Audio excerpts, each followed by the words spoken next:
هذا الشاب يقول سافرت مع صحبة سوء ففعلت. يقول فلما رجعت إلى بلدي تعرفت على عاهرة، يقول فصارت صديقتي وظللت معها فترة من الزمن أفعل معها ما أريد. يقول حتى انقطعت أخبارها فجأة.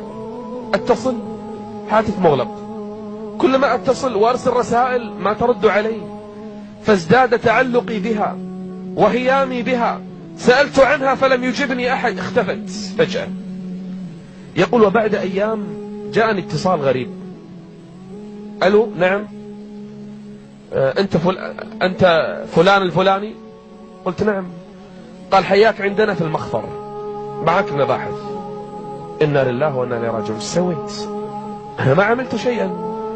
يقول فلما ذهبت إلى المخفر أدخلوني فقالوا لي أول سؤال تعرف فلانة؟ يقول خفت، ترددت، خفت أني أكذب وعندهم أدلة. قلت نعم أعرفها، لكن مجرد مكالمات بيني وبينها. يقول فسألني الضابط صار بينك وبينها شيء؟ قلت لا أبدا أبدا، مجرد مكالمات. يقول كذبت وأنا خايف لأن المكالمات موجودة، أقل شيء البرنت يطلعونه. قال لي أكيد متأكد؟ قلت أكيد ماكو شيء، مجرد مكالمات. بس ليش؟ قالوا هذه متغيبة وفيها مرض الإيدز،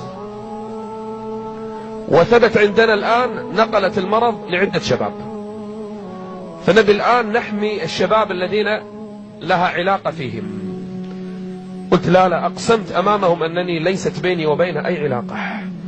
يقول فلم أنم تلك الليلة كلها. يقول ذهبت إلى المستشفى أخذوا مني الدم. سألت الآن الممرض قلت له متى النتيجة الآن؟ قال لي لا بعد 10 أيام. نسأل الله العافية. يقول 10 أيام والله ما ذقت فيها النوم متلذذا، أنا حي ولا ميت خلاص أبي أفتك. يقول وفي اليوم 10 بالضبط 10 أيام اكتملت. يقول اتصلت قالوا لي نعم النتيجة واصلة. طيب أخبرني شنو النتيجة بالتليفون؟ قال ما نستطيع، تعال على للطبيب يخبرك.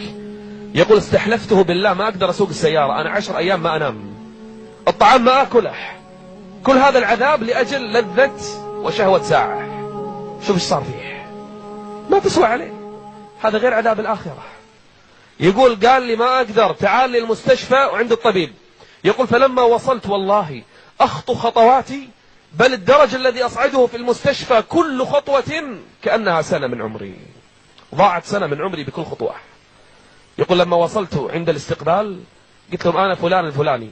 يقول شفت المستشفى مستشفى عام كل الناس، قالوا لي استريح يجيك الدور. يقول فلما نظرت الزوج مع زوجته وأولادهم، نظرت إلى الأم مع أولادها، نظرت إلى الرجل لوحده، الكل مع أنه مريض لكنه مستانس سعيد لأن ابتلاء من الله وراضي صابر، إلا أنا. يقول إلا أنا لأن المصيبة الآن خزي وفضيحة ثم عذاب عند الله يوم القيامة وموت، خلاص من يقبلني بعدها؟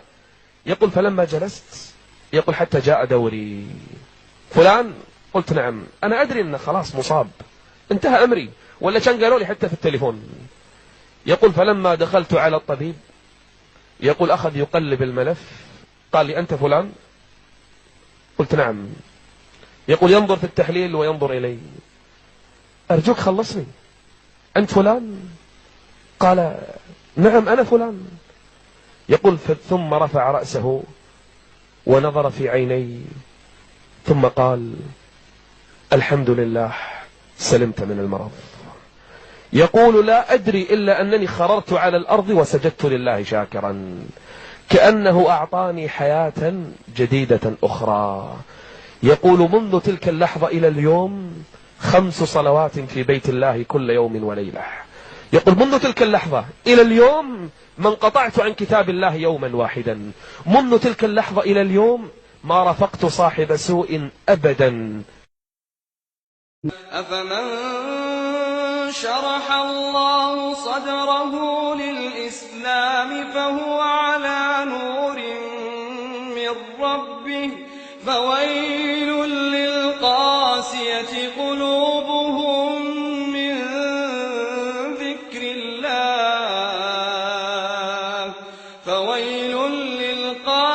وجلت قلوبهم من ذكر الله أولئك في ضلال مبين. الله نزل أحسن الحديث